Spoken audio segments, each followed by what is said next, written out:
Assalamualaikum warahmatullahi wabarakatuh. Kalau Islam Arab ini kata Mbah Mun, kalau Islam Arab itu contohnya kayak pohon kurma, jadi kuat. Dan wajah tasbihnya itu di daunnya tidak jatuh. Tapi kalau Islam Indonesia kata Mbah Mun itu kayak padi, jadi ya agak doyong-doyong sedikit gitu. Jadi untuk menghadapi angin besar itu pilihannya dua, Anda kekar kayak kurma atau fleksibel kayak padi. Jadi ya doyong-doyong sithik gitu ya. Ada koruptor sowan, salam templeknya ya diterima gitu. Ada calon bupati cantik ya didukung. Pokoknya agak-agak doyong gitu. Tapi baru kayak doyong itu nggak bisa roboh karena fleksibel. Jadi kazar in akhraja syatahu. Jadi ada dua tamsil. Karena memang menghadapi orang fasik, orang dolim ini kita sebagai ulama itu ya kebingungan. Ini mungkin Ki Afif bisa bahsul masail ini. Karena pertanyaannya gini, saya berkali-kali digojlok sama bapak saya. Berteman orang fasik hukumnya gimana? Pasti dijawab haram. Tapi kalau pertanyaannya dibalik, membina orang fasik hukumnya gimana? Baik. Dan bisa membina kalau berteman.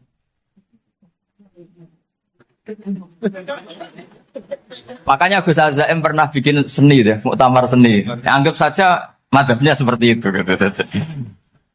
Jadi ya agak doyong-doyong sedikit.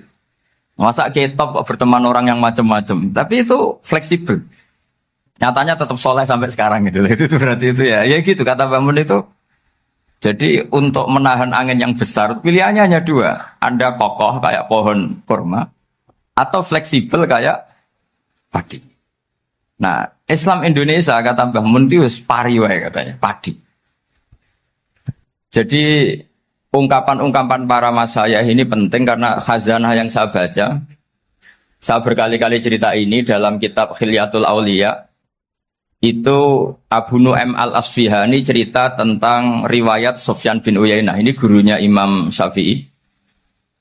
Itu setiap kali Nabi Isa dan Yahya, ini dua nabi yang seturun, sama-sama masih muda. Nabi Yahya itu senengannya dolan ke orang-orang soleh, menyambangi orang-orang soleh. Tentu itu bagus. Tapi kalau Nabi Isa ini suka menyambangi orang-orang yang fasik, orang-orang yang nggak jelas.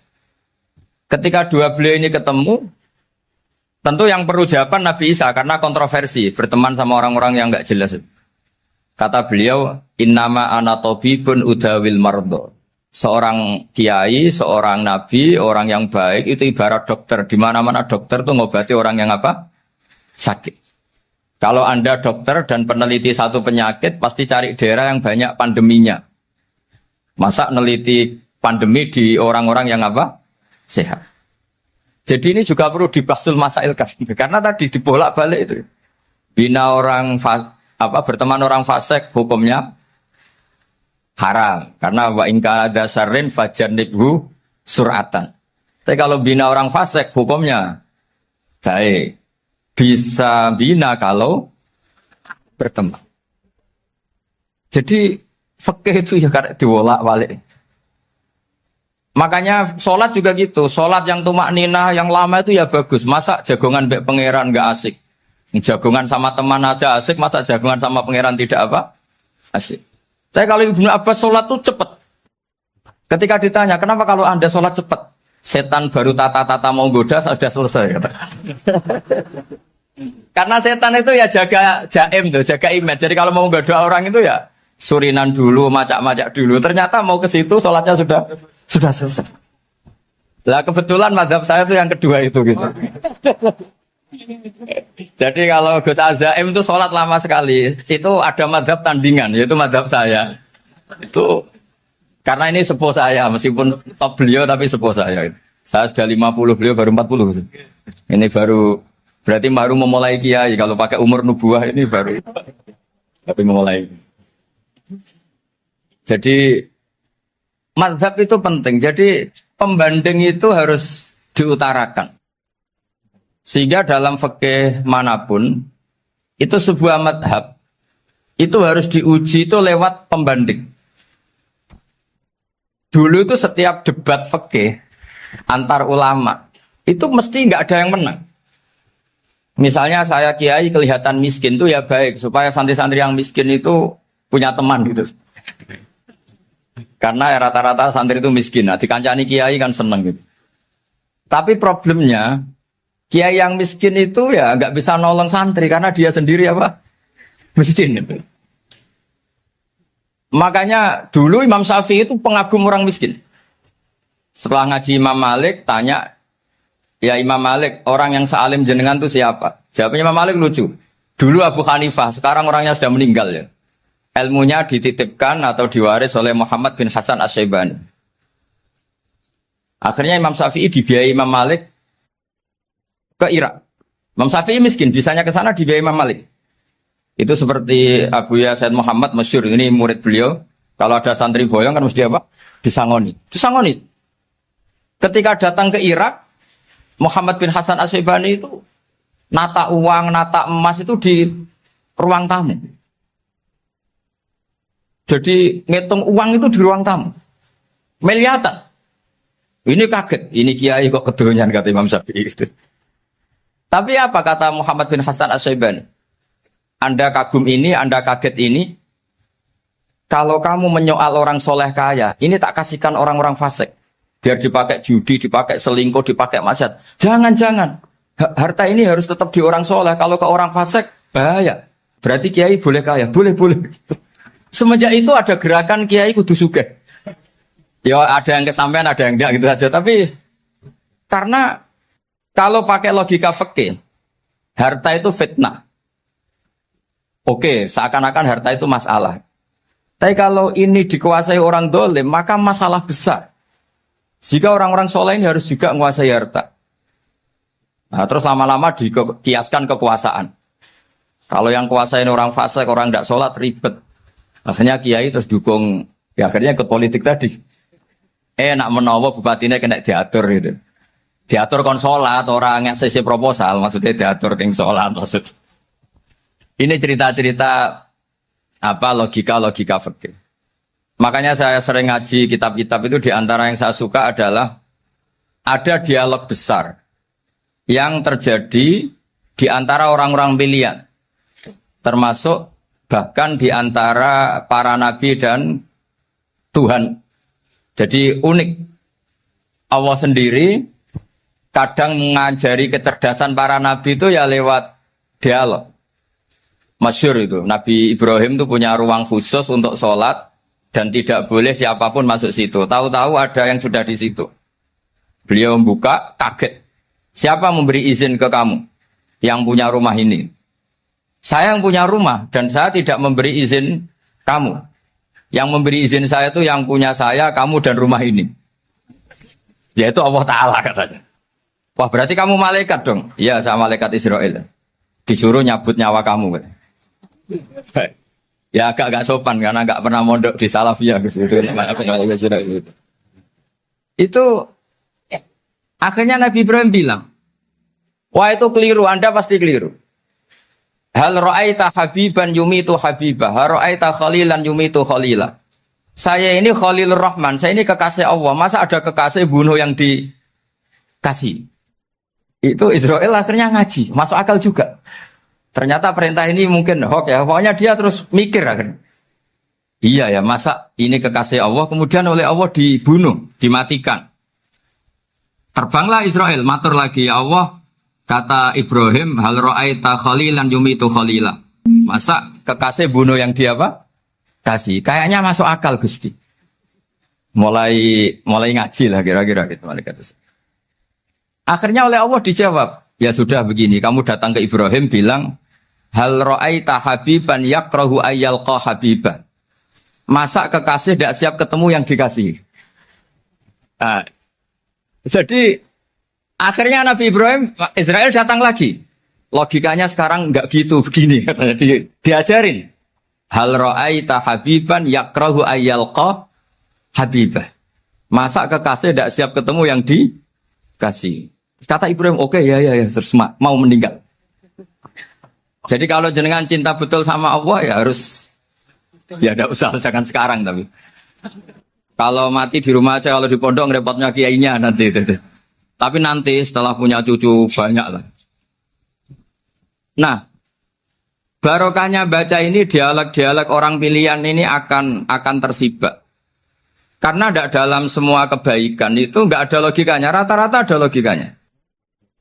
Misalnya begini, kalau Anda orang soleh, kemudian anak Anda pamit mau sekolah di Jerman, pilihan Anda mengizinkan apa enggak? Karena potensi jadi fasik ya tinggi, karena di tempat-tempat mas. Potensi berdakwah dari daerah yang untuk daerah yang tidak ada dai-nya menjadi ada. Itu mesti ulama itu berdebat. Misalnya punya anak pamit mau kembali atau keluarga. Yang satu cara berpikir optimis. Awal ada dai di beberapa negara Eropa itu ya barokahnya imigran, pekerja, mahasiswa. Dan semua itu bumi Allah, harus ada tasbih, harus ada tahmid. Dan itu harus dimulai dari kemauan atau mengizinkan anak asuh kita ke sana. Tapi di sisi yang lain potensi jadi fasik itu tinggi sekali. Pemana iman pas-pasan. Nah hal-hal seperti ini itu pasti jadi perdebatan. Dan kita harus menjawab. Dan tadi kayaknya di semua Basul Masail, Pondok Salafiyah jawabnya pede semua. Nggak ada ragu, nggak ada khilaf. Baguslah kalau pede. Meskipun nanti mungkin ada ulama lain yang cara berpikir apa? Berbeda. Sehingga, ini saya cerita ya. Sehingga di kitab-kitab fikih, misalnya saya kok hidup di Bali sudah punya komunitas ngaji. Itu kok saya pindah ke Sukorejo sini. Banyak ulama yang mengatakan haram. Karena membiarkan bumi Allah yang sudah pernah ada orang yang sujud, kemudian ditinggalkan kosong, dan kemudian dikuasai orang yang tidak sujud. Jadi dianggap itu pembiaran. Jadi banyak di kitab Qalyubi, sarahnya Mahalli, jika ada seorang muslim yang hidup di negara orang kafir, dia nyaman, tidak dapat teror, itu nggak boleh lagi pindah ke negara Islam yang sehat. Karena takutnya li'alla yastau li'al kafir tilkal buk'ah, supaya bumi itu tidak dikuasai orang kafir. Jadi ini hal-hal yang para fuqaha itu harus berdebat. Karena ini masalah-masalah furu'iyah. Sehingga mulai dulu ya banyak ulama yang nyun sewu berpolitik. Mulai Wali Songo sampai sekarang alhamdulillah yang minat banyak. Mungkin bedanya ikhlas sama tidaknya. Tapi kalau saya pernah dikeluhin utusan dari ya komunitas. Islam Indonesia itu dulu itu ceritanya banyak yang dari Kamboja. Kalau dulu orang cerita itu orang Cempa. Itu setelah di Indonesia besar Wali Songo dan Brawijaya 5 itu sudah mulai oleng. Itu singkat cerita mereka berpikir ingin bikin kerajaan apa? Islam di Demak Mintoro dengan raja pertama yaitu Raden Fatah. Karena Raden Fatah ini putra Brawijaya. Padahal setelah jadi kerajaan ini era cucu sudah konflik, berebut kekuasaan. Akhirnya sampai jadi Jipang, jadi Jogja, jadi Solo dan seterusnya. Tapi kata Mbah Mun itu tetap barokah. Karena orang Islam terus terbiasa mimpin. Sekeliru-keliru sidik, sebagai orang Islam biasa mimpin. Sehingga zaman Mbah Hashim ya sudah mimpin Masumi, zaman Ki As'ad pengaruhnya besar. Sampai sekarang Kiai-Kiai pengaruhnya besar. Nah barokahnya Kiai-Kiai pengaruh besar ini sampai moral jadi ukuran. Misalnya sekarang ada calon bupati kok nggak sholat, itu pasti kalah. Jadi sholat itu jadi tolok ukur untuk calon apa? Bupati. Meskipun mungkin punya efek pura-pura sholat, tapi nggak apa-apa lah. Sementing moral ini jadi ukuran. Sementara yang di Thailand, di Patani, itu karena dulu pelajarannya tasawuf, itu orang nggak ambisi mimpin dunia. Tahu-tahu dipimpin. Dan akhirnya nyuwun sewu ya saake Islam-Islam yang dulu terlalu tasawuf karena nggak punya pengalaman memimpin, akhirnya lazimnya konsekuensinya hanya dipimpin. Tapi Islam Indonesia beda, karena kulino mimpin itu akhirnya dari orang Islam biasa menjadi Islam yang sholat sampai Islam yang bisa ngaji itu bisa mimpin negara. Tentu yang paling populer dimulai Gus Dur. Jadi ini sesuatu yang barokahnya istihad para kiai, sementing Islam kulino mimpin. Sehingga di Indonesia itu barokahnya itu, kebaikan itu jadi tolok ukur. Ada orang kok terkenal koruptor, atau terkenal nyuwun sewu selingkuh, atau terkenal apa, itu pasti tidak jadi. Karena moral itu menjadi tolok ukur. Dan itu adalah politik para kiai. Jadi ini saya cerita, dan itu negara juga akhirnya untung, karena seleksi agama sama negara itu sama-sama kiai ya bilang negara harus dipimpin orang soleh, negara juga bilang seperti itu. Nah, ketokohan-ketokohan para beliau-beliau ini yang maulah bekerja sama dengan Umarok. Kita tahu dulu Pak Harto ya rawuh ke sini ketika Muktamar 84, rawuh ke Ki As'ad, ketika mau kembali ke Khittah juga dirembuk oleh ulama dan Umarok. Dan akhirnya ini menjadi negara yang alhamdulillah semoga selalu menuju baldatun thayyibatu wa rabbun ghafur. Nah, kemudian di sini saya tabarruk dengan Said Muhammad, gurunya Kiai Haji Azaim. Saya mau cerita tentang amaliyah tadi. Saya sebetulnya nggak niat bacakan bab itu, gara-gara ada khataman jumlahnya banyak saya jadi pusing. Ini panitianya tanya, khatam betul apa enggak? Iya, Gus, khatam betul. Tapi kayaknya saya tidak yakin itu. Karena saya ini kan dari pondok tahfidz itu. Biasanya anak khataman itu ya rada bodoni itu. Wes dibaca buanter sing nyemak mau ndelok pojok etok. Mergo kebanteren. Nah, akhirnya lafat-lafat yang di tengah itu enggak di apa? Baca. Tapi ya semoga dimaafkan Allah lah. Yang jelas itu enggak. Tapi saya mau cerita ya. Jadi cara berpikir Said Muhammad ini nanti juga saya teruskan di Ma'had Ali. Ini saya baca ya. Di antara yang diyakini madhab Malikiyah, ini saya baca saja teksnya. Jadi ada riwayat namanya, kalau Said Muhammad bahasakan itu Ataqoh Somadiyah. Kalau di Indonesia kadang orang bilang Al-Ataqoh Al-Kubro, yaitu dengan membaca surat Ikhlas. Di sini jumlahnya hanya 100 kali, kila 1000 kali. Tadi berapa teman? 700 juta ini sudah susuk banyak ini. Di sini hanya 40, riwayat lagi 100, 1000. Terus sampai tadi berapa? 800 juta. Wah, ini sudah susuk ini. Itu anak cucu sampean pasti masuk surga itu kalau gitu. Ini saya baca, ini kitabnya Said Muhammad ini. Suratul Ikhlasi wal Itqu minan nar. Akhrajat Tabrani fil Kabir an Fairuz ad-Dailami wa Ibnu Ukhtin Najasi. Waqad khadaman Nabiyya sallallahu alaihi wasallam. Orang ini jadi khadimnya Nabi. Qala Rasulullah sallallahu alaihi wasallam, "Man qara'a qul huwallahu ahad mi'ata marratin fi shalat ghairiha kataballahu lahu bara'atan minan nar." Ini hanya berapa ini? Mi'ata marrah. Berarti kalau satu orang itu cukup 100. Tadi sudah untuk 7 turunan tadi, untuk orang berapa? Ya, untuk 7 turunan cukup ya? Untuk 7 turunan. Ya sudah. Susuk ini. Duh, ribet ini. Nah, ini tak cari pembenarannya, ini supaya keren. Ini di halaman 188 Abwabul Farad. Warwa Ibrahim bin Muhammad al-Khiyari fi fawaitihi an Hudzaifah marfu'an. Man qara'a qul huwallahu ahad alfa marratin faqad ishtara nafsahu minallah. Berarti 100, ada riwayat lagi 1000. Nanti tak carikan lagi yang berapa? 1 miliar. Jangan banyak-banyak. Nah, ini saya baca ya. Wa hadzal adatu huwa al-ma'rufu bi ataqatis somadiyah.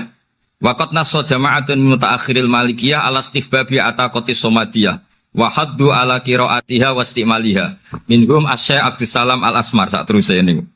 Jadi kullu haula'i istahabbu ataqatas somadiyah ma'atirafi ba'dihim kal misnawi bi syiddati fi hadisiha. I'timadan ala anna hadza minal fadha'il allati yutasahalu fiha. Faman sa'a yasta'milaha raja'a husula ma fiha fala ba'sa bidzalik. Ala syarti alla ya'taqida thubuta dzalika anin nabi sallallahu alaihi wasallam hatta la yaqa fil kitsbi alaihi. Jadi intinya itu silahkan Anda bikin jumlah sesuai versi Anda. Yang penting Anda jangan kampanye kalau itu perintah Kanjeng Nabi Muhammad sallallahu alaihi wasallam. Karena kalau kamu atasnamakan Nabi kemudian jumlahnya sampai 800 berapa? 800 juta, berarti Nabi mengajarkan masyakoh pada umatnya. Jadi cukup yang riwayat itu di sini hanya 100 sama 1000. Jadi kalau jumlah tadi untuk 7 apa? Turunan. Jadi kamu harus ditutup dengan doa, ya Allah, semua itu bukan untuk saya tapi untuk 7 turunan. Tolong catat ya Allah. Karena jadi artinya gini loh ya, orang Indonesia yang sering mempraktekkan Atakosomadiyah itu bukan tanpa dalil. Ternyata dalam mazhab Maliki, saya masih ingat ketika mbah saya kandung, bapaknya bapak, asmane Mbah Nur Syam, itu wasiatnya minta dibacakan 4.000. Yang baca pas itu ya bapak sama anak-anaknya. Dan kemudian alhamdulillah zaman akhir itu mulai agak ngawur. Kalau ada acara itu wong liya kon maca anake mlebu metu gak melok maca. Itu keliru, saya jamin itu keliru. Saya sering kalau mimpin di rumah, kalau yasinan di tonggo-tonggo kok anaknya gak maca saya keluar. Bapakmu wong liya kon maca kata saya gitu. Jadi itu menurut saya itu yang jelas saya sampai ngisi begini. Yang ada riwayatnya itu idza mata ibnu adam min qata amaluhu illa min salasin shadaqatin jariyah au ilmin yuntafa'u bi awaladin sholihin yatullah. Itu tidak ada di hadis au kiyayin sholihin yatullah. Yang ada itu awaladin apa? Sholihin. Jadi anaknya harus ikut. Kalau tidak ada usah kata. Akhirnya anaknya udah tinggi Gus nggih. Wah, akhirnya tak kei jagung paling akeh kula mendet sithik. Wong aku ora anake. Kadang-kadang enggak, orang lain baca buahnya, anaknya mau melebu metu, mau enggak no tamu, mbek rokokan. Itu harus ditobatkan itu. Keliru itu. Karena nasnya bukan awkiyayin solihin, tapi awaladin solihin. Ini bukan provokator, ini memang iya harus seperti itu. Nah terus tentang tadi la ilaha illallah yang didawahkan Gus Azaim. La ilaha illallah itu penting sekali, cuma saya mohon itu dielmoni lah.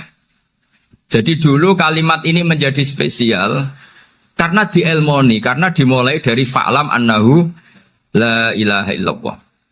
Terusannya ayat tuh wastaghfir li dzambika walil mu'minina wal mu'minat. Saya ulang lagi ya. Terusannya ayat tuh wastaghfir li dzambika walil mu'minina wal mu'minat. Makanya menurut mazhab Sadili, kamu disuruh baca la ilaha illallah dulu, jangan istighfar dulu. Saya ulang lagi ya. Dalam mazhab Sadiliyah itu la ilaha illallah dulu, nggak boleh istighfar dulu. Alasannya masuk akal. Orang yang kafir 70 tahun, itu sekali baca la ilaha illallah itu langsung yughfar lahu ma qad salaf. Sehingga la ilaha illallah sendiri sudah punya kekuatan supaya dosa kita diampuni. Qul lil ladzina kafaru iyantahu yughfar lahum ma qad salaf. Cara menghentikan kekafiran gimana? Dia melafadzkan la ilaha illallah. Ini kalimat yang begitu saktinya sampai orang yang kafir puluhan tahun itu dosanya semuanya terhapus hanya karena melafadzkan la ilaha illallah. Nah, makanya kata Abdul Hasan Asadili wastaghfir li dzambika ay bihadil kalimah. Seseorang sah di istighfar itu kalau melafadzkan la ilaha illallah. Misalnya ada orang kafir mati kafir, sah enggak anak cucunya mengistighfari dia? Tidak sah karena belum melafatkan la ilaha illallah. Makanya kata Abu Hasan Asadili wastaghfir li dzambika ay bihadil kalimah. Sehingga lafaz ini spesial betul. Tapi kadang-kadang beberapa mursyid cara berpikir lain. Ini kalimat thayyibah harus dibaca orang suci sehingga mendahulukan apa? Istighfar. Untuk supaya pas melafatkan kalimat thayyibah sudah dalam keadaan apa? Suci. Itu juga masuk akal. Tapi secara meyakinkan saya sendiri lebih mengikuti manhajnya Abil Hasan Asyadzili karena alasannya tadi yang kafir puluhan tahun saja langsung luntur dosanya karena melafadzkan la ilaha illallah. Artinya la ilaha illallah sendiri sudah bagian dari istighfar. Nah, ya tadi buktinya fa'lam annahu la ilaha illallah terus wastaghfir li dzambika walil mu'minin. Jadi orang sah diistighfari itu setelah dipastikan sah tauhidnya. Jadi setelah tauhidnya sah yaitu la ilaha illallah baru sah apa? Diistighfari. Sehingga orang kafir, saya ulang lagi, orang kafir yang mati kafir anak cucunya tidak boleh apa? Tidak boleh menistighfar. Terus saran saya kedua, la ilaha illallah itu filosofinya itu nafyun li uluhiyati ghairillah wa isbatun li uluhiyatillah wahdah. Filosofi la ilaha illallah itu gimana? Menafikan semua selain Allah itu tidak Tuhan dan hanya menuhankan Allah semata. Nah itu caranya gimana? Caranya kita harus terbiasa ini karena tadi saya dibilangin panitia ini rata-rata mustameknya atau mustamiatnya ini santri. Caranya gimana? Dilatih pakai logika. Saya berkali-kali cerita kalau ngaji, saya sekaligus kampanye. Allah itu Tuhan yang begitu fair. Untuk menjadi Tuhan, Allah mempersilahkan, ada kualifikasi Tuhan. Jadi boleh, dikompetisikan itu boleh, kata Allah. Gak apa-apa kamu ngaku Tuhan gitu, kata Allah. Tapi nak ngaku pangeran itu paling gak ya direputasi lah, ada verifikasinya. Dimulai dari apa? Ya kalau jadi Tuhan itu setidaknya bikin langit bumi lah. Aturannya gitu. Jadi kalau daftar bupati ya daftarlah ke KPU. Masa tahu-tahu jadi apa? Tuhan kemudian tidak punya prestasi bikin langit bumi. Sehingga Allah itu cara ngendikan itu ya fair. Qul ara'aytum ma tad'una min dunillah aruni madza khalaqu minal ardi am lahum syirkun fis samawat. Coba yang kamu tuhankan selain saya, prestasinya apa? Ketika saya bikin bumi itu apa ikut bikin? Terus amlahum sirkun fis samawat. Kalau bikin langit, kalau nggak bisa ya urun lah gitu. Urun semen apa urun bego, pokoknya urun lah gitu. Urun ora, gaya bumi ora, ngerti-ngerti ngaku jadi pangeran.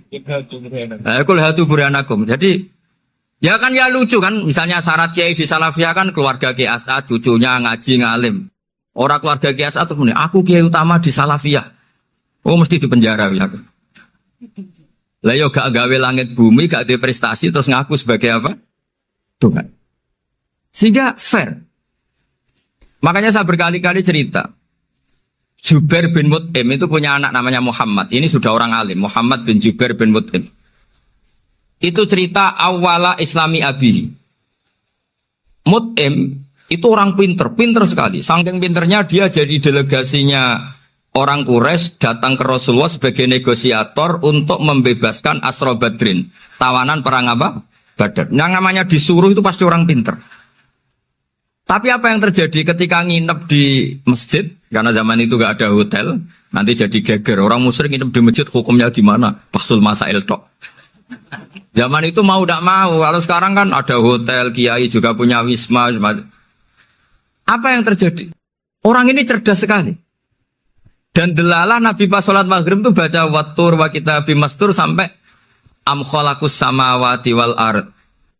Ya kalau kamu jadi Tuhan ya setidaknya menciptakan langit bumi lah. Namanya jadi Tuhan ya ada persyaratan kan. Paling enggak punya reputasi menciptakan langit bumi. Atau kalau jadi Tuhan setidaknya reputasinya itu enggak diciptakan yang lain. Am khuliqu min ghairi syai'in. Ini jadi Tuhan kok punya bapak, punya ibu. Ini jadi Tuhan kok lahirnya di bumi, ada tanggal lahirnya, ada tahun. Masa jadi Tuhan kok dulu buminya, pokoknya walhasil tuh. Akhirnya Nabi ketika salam sholat maghrib, dia datang. Ya Rasulullah, akalku habis oleh ayat yang barusan kau baca. Sudah saya Islam saja. Argumentasi selain Allah Tuhan itu batal. Itu, nah saya mohon santri-santri Salafiyah itu baca Quran sampai seperti itu. Jadi jangan hanya khataman banyak-banyakan maksudnya. Ini bukan nyindir ini, ngamuk ini. Jadi ya khatamannya tadilah 1000 atau berapa lah, jangan banyak-banyak. Juga kasihan malaikat yang nyatet kan. Wong baru subhanallah alhamdulillah aja di teks hadisnya abad al malaikah kan ditete. Itu baru subhanallah alhamdulillah itu sudah mencapaikan malaikat. Makanya saya wiridan tuh arang-arang kasihan malaikat karena nanti jadi itu ya ada madhabnya itu.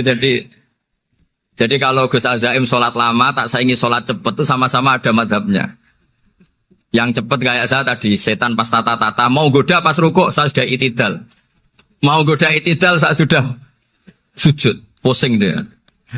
Tapi jangan tiru ini madhab yang agak-agak khusus lah sudah cara orang Madura agak khilaf tuh. Khilaf ya. Khilaf ini agak khilaf ini sudah. Tapi saya ingin lah, sampean kalau ngaji Quran itu dilatih berlogika. Jadi Allah itu fair. Gak apa-apa kalian ngaku Tuhan tuh gak apa-apa, tapi tunjukkan prestasi kamu apa. Aruni madza khalaqu minal ardi am lahum syirkun fis samawati.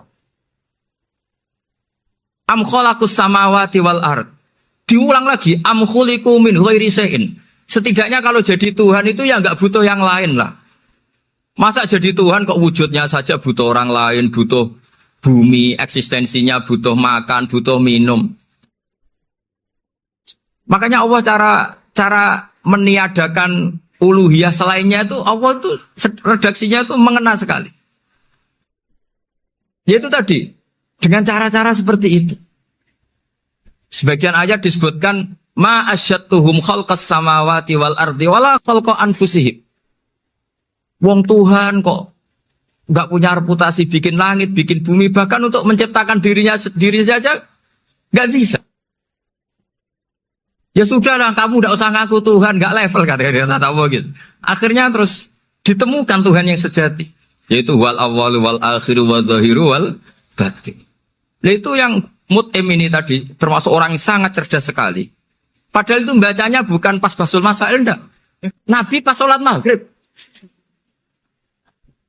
Juga bukan pas ceramah, enggak. Tapi itu didengarkan. Makanya termasuk ini spesial untuk hormat saya kepada Ki As'ad. Makanya saya ini kalau mentasjik santri-santri, ini agak sensitif, tapi sudah saya tidak perlu takut fitnah. Saya termasuk kenapa saya ingin jadi ahli tafsir, tentu yang membentuk itu Mbah Maimun dan bapak saya. Bapak saya itu hafal Quran kayak hafal Fatihah. Saking senangnya Quran itu. Mungkin bisa kamu saingi itu. Itu adalah orang kafir itu bisa paham Quran. Itu sangat menyinggung saya. Orang kafir itu bisa paham Quran. Ketika Umar Islam itu karena mendengar apa coba?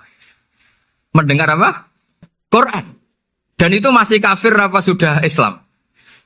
Masih kafir karena kalimat-kalimat yang di Quran itu begitu jelas wal kitabil mubin sehingga didengarkan orang kafir pun tuh ngefek. Makanya ketika Umar datang ke saudari putrinya, kemudian dengar Toha ma anzalna alaikal Qur'an apa? Litasqa, itu dia terus iman. Begitu juga Mut'im. Itu ketika dengar Nabi baca surat At-Tur ya langsung iman. Makanya kata Ibnu Jarir At-Tabari, kamu jangan pernah bilang gini, syaratnya paham Quran itu harus alim, harus gini. Lah nanti berarti orang kafir punya alasan di depan Allah, ya Allah, engkau ngandani kami dengan Quran yang nggak bisa difahami kecuali alim dulu. Lah saya alim gimana? Nggak pernah mondok. Mondok gimana? Saya kafir. Jadi artinya gini loh, kata Ibnu Jarir At-Tabari, Allah tidak mungkin mengatakan gini, ifhamil Quran bima la fahmalaka. Quran itu harus kamu fahami. Sementara orang kafir karena lafadznya Quran khusus nggak bisa memahami. Makanya Quran itu dibaca. Itu banyak orang kafir yang menjadi muslim karena mendengar apa? Al-Quran. Padahal kafir. Nah termasuk tadi Muhammad bin Jubair bin Mut'im ini itu menjadi Islam ya karena mendengar Quran. Padahal dia saat itu masih apa? Kafir. Karena tadi logika misalnya nggak paham secara lafadz Arab. Sekarang misalnya nyuwun sewu ada orang ateis. Saya pernah didatangi seorang ateis yang nggak percaya Tuhan. Saya mau Islam Pak Ba, asal Anda bisa menjelaskan Tuhan itu siapa. Coba Quran dibaca secara makna, tidak secara lafadz tapi secara makna. Begini misalnya, ada orang ateis datang ke saya, Pak Ba, saya mau Islam, asal Anda bisa menjelaskan Tuhan itu siapa. Terus saya tanya, ini ngajak goblok-goblokan apa pinter-pinteran, kata saya. Terus dia jawab, ngajak pinter-pinteran Pak, saya ini doktor katanya. Maksudnya di akademiknya dia doktor, mungkin jurusan matematika atau apa, tapi di ketuhanannya jeblok. Terus tak tanya, kalau ini ada kertas, kamu suka ada rumusnya apa suka ada? Ya suka ada rumusnya. Kenapa ada kertas? Ya karena ada yang bikin. Nah kira-kira berstatus membikin atau membuat, itu sesuatunya mewujud apa enggak? Ya pasti mewujud lah, pasti ada. Ya sudah, anggap Tuhan itu adalah sebab dari semua yang ada. Masa alam yang seperti ini, langit dan bumi ini mewujudat, kemudian kamu katakan kholaqohal adam, bahwa alam raya yang mewujud ini diciptakan oleh ketiadaan. Ya juga, berarti Tuhan itu ya. Ya itu yang namanya Tuhan. Lah mulai dulu kiai-kiai ngomong gitu kan saya Islam katanya. Jadi kiai-kiai itu kadang-kadang kalau dakwah pokoknya kabeh itu digawe Tuhan. Beda dengan dakwanya orang-orang mantek. Orang-orang mantek itu kan nggak pernah nyebut Allah. Ini alam khawadis, la budda min muhdis. Meskipun mereka, nah muhdis ini menurut Islam namanya Allah. Tapi sebetulnya kan nggak langsung bilang Allah. Jadi tak kasih tahu, alam raya ini maujud nggak? Ya maujud Bapak. Bisa nggak sesuatu yang nggak ada menjadi faktor wujudnya yang ada? Ya udah bisa, namanya nggak ada itu nggak bisa jadi faktor. Nah itu hebatnya ulama-ulama kita. Ketika mengenalkan Allah itu siapa? Zat yang wajibil wujud. Jadi kita ini kalah pinter be ulama-ulama dulu. Ya alhamdulillah kalahnya sama ulama dulu. Kalau kalah sama ulama sekarang isen lah. Jadi ulama dulu sudah pinter. Pasti pertanyaan dasar manusia, hadil maujudat tuh man khalaqaha, siapa yang menciptakan? Kalau kamu langsung jawab Allah atau Tuhan, mereka pasti tidak nerima. Ya jawab saja, hadil maujudat mesti khalaqaha maujudun. Nah berhubung maujud ini berstatus pencipta, harus super. Lah super ini oleh ulama disebut wajibul wujud atau musabbibul asbab. Yang oleh Islam dinamai Allah. Tapi kita langsung ngomong Allah, ya mesti aja bingungkan kan bagi yang bingung maksudnya. Ya saya mohonlah kalimat-kalimat la ilaha illallah itu diamatilah, diresapi sampai seperti penjelasan saya ini, sehingga punya kualitas ilmu. Karena syaratnya memang fa'lam, harus punya kualitas apa? Ilmu. Ilmu itu apa? Ma'rifatus syai' ala ma huwa alaih. Mengenal sesuatu sesuai detail-detail sifatnya sesuatu itu. Misalnya kalau Allah sudah jadi Tuhan, ya harusnya qabla kulli syai'.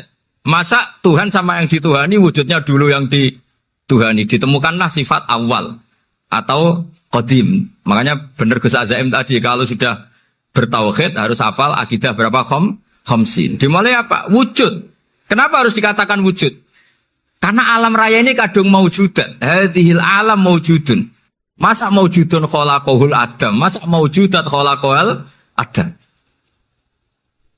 Nah itu yang disebut am khuliqu min ghairi syai'in am humul khaliqun. Jadi saya mohon semohon-mohonnya, cobalah tradisi-tradisi lihat baru ayat ini dihidupkan lagi, sehingga kita baca Quran itu sekaligus menjadi orang yang sangat argumentatif. Karena Quran adalah qul falillahil hujjatul baligh. Dilatih. Jangan bosan, dilatih. Makanya kalau saya baca ayat-ayat seperti itu, cek fair Allah. Fair betul. Gak apa-apa saya punya pesaing kata Allah, tapi yang imbang dong. Pas aku gawe langit ya bantulah. Atau ada langit tandingan lah kira-kira gitu. Kalau saya bikin bumi ya ada bumi. Nah misalnya sekarang orang Cina bikin matahari, materinya dari mana coba? Dari yang sudah ada sekarang kan? Tetap saja agak ikut bikin kan? Tapi kalau Allah bikin langit bumi minal adam minal wujud. Kalau mereka paling rekayasa yang sudah wujud adik. Nah harus sampai seperti itu. Sampai kata Gus Azim kul hatu apa? Burhanakum dan. Jadi ini cara-cara kita untuk menguatkan iman. Aruni madza khalaqu minal ardi am lahum syirkun fis samawati. Terus kata Allah, itu nih bi kitab min qabli hadza au atharatin min ilmin. Kalau kamu enggak setuju teori ini kata Allah, cari kitab suci versi Anda. Aturan jadi Tuhan itu apa coba? Ya tetap saja semua kitab suci akan mengatakan di mana-mana Tuhan itu pencipta langit dan bumi. Jangan yang lahir di bumi jadi Tuhan. Jangan Lata Uzza jadi Tuhan. Jangan karena sakti jadi Tuhan. Nah ini di sini pentingnya ilmu balaghah, ilmu mantek yang alhamdulillah di pondok-pondok kita masih diajari. Makanya kata mantek sebetulnya ilmu akal hanya menemukan hadil maujudat khalaqaha maujudun. Nah yang maujud ini siapa? Ya wajibul wujud. Nah kemudian Islam menamai ini Allah Subhanahu wa ta'ala. Makanya ulama dulu itu kalau ngetikan Allah itu siapa? Zat sing wajibul wujud. Itu filosofinya luar biasa. Karena dengan seperti ini bisa menafikan teori ateisme. Bahwa alam raya ini diciptakan oleh ketiadaan. Makanya saya bilang tadi, ngajak goblok-goblokan apa pinter-pinteran gitu. Lah nek ngajak goblok-goblokan yang ini, hadhil maujudat khalaqahal adam. Terus kita goblok bareng. Loh iya kan barang maujud diciptakan yang tidak maujud. Wong ora wujud kok mempengaruhi sing wujud. Ya monggo nak goblok bareng kata. Akhirnya, gak lho Gus, saya ini dokter masa kamu ajak goblok? Ya sudah pinter saja kata saya. Alhamdulillah karena debat kecil ini dia menjadi nyaman lagi dengan apa? Islam. Memang saya tentu nggak bisa disalahkan doktoralnya karena di ilmu yang selain apa? Teologi gitu. Tapi kan polanya dia pasti pinter. Makanya ini sekaligus mengingatkan anak-anak lah. Kecakapan menjelaskan itu harus dilatih karena di antara kelebihannya Quran itu wal kitabil apa? Mubin, yaitu kitab yang punya kemampuan menjelaskan. Ini yang terakhir saya beri contoh. Terakhir ini penjelasan Quran. Dulu orang kafir itu cara berpikir itu begini, Muhammad, urusan kita ini banyak, problem kita banyak. Masa iya urusan yang banyak ini cukup dengan satu Tuhan? Kalau problem banyak ya Tuhannya harus banyak. Ada Tuhan pohon, Tuhan hujan. Kayak Cina itu ada Dewi Kuan Im keberuntungan, ada yang sial, yang pokoknya diurus yang banyak lah. Maka mereka bilang aja'alal alihata ilaha wahida inna hadza la syai'un ujab. Ini aneh, urusan banyak kok Tuhannya satu, ini aneh lah. Tapi Nabi secara sabar, dan yang diomongnya orang kafir. Tidak anak Mahatali, orang kafir. Jadi nanti kalau anak Mahatali gak paham Quran, kebangetan, orang kafir saja paham. Akhirnya Nabi secara santai, secara rileks memberi penjelasan gini. Kalau Anda menjadi buruh, kalau orang Arab dulu bilang abdan. Kamu suka nggak punya majikan banyak, perintahnya beda-beda, semuanya memaksa kamu untuk nurut. Sama punya majikan satu yang baik. Ya nggak suka lah Muhammad kalau majikan saya banyak, semuanya berhak merintah saya, nggak enak. Majikannya satu saja, satu saja. Terus kata Nabi, Tuhanmu itu majikan kamu. Kalau Tuhannya banyak, kamu bingung. Berarti perintahnya banyak. Akhirnya mereka paham. Dan itu segampang itu Allah memberi penjelasan. Dorobawo masalah rojulan. Fihi syuraka umutasakisuna wa rojulan salamal lirojul. Hal yastawiyahani masalah. Alhamdulillah. Langsung diberi analogi. Kalau kamu jadi buruh, punya majikan banyak, yang perintahnya beda-beda. Kemudian jadi buruh yang majikannya satu. Kamu milih mana? Ya milih satu Muhammad. Ya sudah. Kalau Tuhannya banyak, perintahnya banyak, kamu juga bingung. Langsung menjadi faham. Nah, ketika ada orang tidak ikhlas, Nabi cara memberi penjelasan juga gampang. Misalnya saya dikasih uang Gus Azaim 1 juta. Kemudian matur nuwun saya sama Pak Afif. Ya, aneh enggak? Saya ini orang aneh enggak? Orang aneh enggak? Itu Nabi kalau mencontohkan orang tidak ikhlas gitu. Kata Rasulullah, orang tidak ikhlas itu sebagaimana orang beli budak. Min kholisi malih. Budak itu dibeli dari uangnya sendiri. Kemudian fa'amila hadal abdu, budak ini kemudian bekerja dan a'tohullatahu. Hasilnya dikasihkan sama orang lain. Terus Nabi memberi percontohan. Ayasurrukum ayyakuna abdukum kadzalik. Apa kamu suka kalau budak kamu seperti itu? Dulu orang-orang dulu kan beli budak untuk disuruh bekerja terus disuruh setor apa hasilnya. Jadi budaknya kamu yang beli, yang biayai. Kalau sekarang mungkin gak ada budak gini lah. Saya nyuruh Zaid, tak kasih mobil, tak kasih bensin, tak kasih uang jalan supaya narik angkot. Hasilnya disuruh ngasihkan saya. Ternyata dikasihkan orang lain dan matur nuwun sama orang. Kamu suka punya budak seperti itu? Ya tidak suka ya Rasulullah. Ya ibaratnya seperti itu. Bumi yang bikin Allah, nyawa kamu yang bikin Allah, semua fasilitas dari Allah. Kemudian kamu menyembah selain Allah. Segampang itu. Dan Nabi telaten sampai dulu yang mayoritas orang kafir menjadi mayoritas Muslim. Dan semuanya tanpa paksaan. La ikroha fiddin. Karena qad tabayyana rusdu minal ghayy. Nah, cara tabayana gimana? Yaitu punya kemampuan menjelaskan. Wal kitabil apa? Mubin. Ini makanya saya mohon lah. Ini saya mohon semohon-mohonnya anak-anak ini kan kader-kadernya Mbah Samsul Arifin, Mbah As'ad, Gus Fawaid, sekarang Gus Azaim, semuanya harus punya kemampuan wal kitabil apa? Mubin. Sehingga di antara sifatnya Nabi itu fatonah, punya kecerdasan. Nabi itu gak pernah debat kalah. Itu meskipun sudah terdesak gak pernah kalah. Pernah Nabi itu ngendikan la'adwa walati orata. Tidak ada penyakit menular. Ada orang yang mungkin kurang suka iseng. Ada onta yang sudah gudiken dijejerno sama yang waras. Ternyata yang waras jadi gudiken. Akhirnya Nabi diundang lah kira-kira gitu. Ya Rasulullah kata engkau gak ada penyakit menular. Tapi ini onta yang gak gudiken tak jejerkan yang gudiken ikut gudiken. Berarti kan menular. Nabi santai jawab. Faman jarrobal awal. Lalu yang pertama gudiken ketularan siapa katanya. Wah kalau ini asli Nabi ya sudah seperti itu. Jadi ngiranya dia menang karena yang gudikan pertama nulari yang kedua. Ternyata Nabi tanyanya lagi, faman jarrobal awala, yang gudikan yang pertama siapa? Oh ini asli ya maksud saya itu. Jadi Nabi itu gak pernah kalah. Karena Nabi punya apa? Fatona. Jadi saya mohon, ya tadi makanya ini efeknya tuh khatamannya gak boleh banyak-banyak ya. Maksud saya kalau musim khataman ya gak apa-apa, khataman banyak-banyak. Tapi kalau gak musim khataman ya musim-musim tadabbur gitu. Tapi kalau ini musim khataman ya monggo lah. Cuma saya kok kasihan malaikatnya tadi kok. Ya, minta maaf. Assalamualaikum warahmatullahi wabarakatuh.